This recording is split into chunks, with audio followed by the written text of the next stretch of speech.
ওই দাওয়াত দিলেও খাইতো, না দিলেও খাইতো। তার নাম হলো মোহাম্মদ মাইনুদ্দিন। ইদানিং উনি প্রফেসর হয়েছেন। তো প্রফেসর মাইনুদ্দিন তার দুই সন্তান, বড় ছেলে শাকিল, সে পুলিশের বড় অফিসার, মেয়েটাও আলহামদুলিল্লাহ ভালো অনার্স মাস্টার্স কমপ্লিট করেছে। দুইজনে মিলে ঈদে, এই গত রোজার ঈদে এসে বলছে, বাবা এখন যদি তুমি বিন দাওয়াতে দাওয়াত খাইতে দাও তাহলে আমাদের একটু প্রেস্টিজে লাগে, আর বিন দাওয়াতে দাওয়াত খাইও না। তো ঈদের আগের দিন বুঝাইছে, উনি বলছে ঠিক আছে আমি আর বিন দাওয়াতে দাওয়াত খাইতে যাব না। তো ঈদের পরের দিন আমাদের হাসনাত আপার বাড়িতে অনুষ্ঠান, দাওয়াত দেয় নাই, কিন্তু উনি ঠিকই আইসা দাওয়াত খাইয়া পান টান খাইয়া ওই দাঁত খিলি করতে করতে বাড়িতে ঢুকছে। তো এইবার ছেলে মেয়ে দুজন ধরছে, তোমার সাথে কালকে কি কথা ছিল?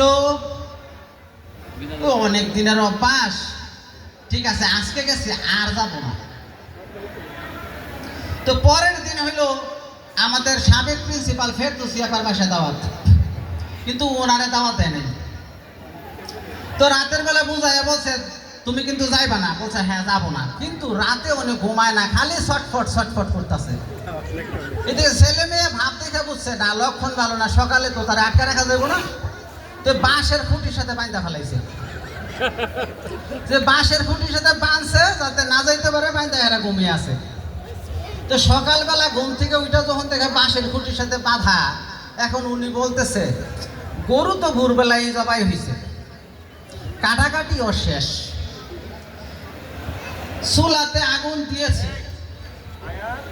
হাড়ি বসিয়েছে, এই মশলাপাতি দিতেছে, গরুর মাংস, হ্যাঁ গরুর মাংস হাড়িতে দিয়েছে, নাড়াচাড়া করতেছে। এই মাংস রান্না শেষ, কলা পাতা দিতেছে,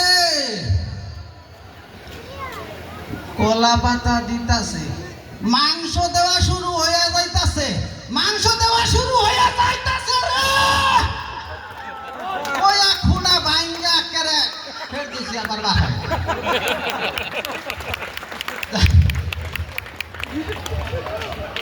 আরো কই যাইব।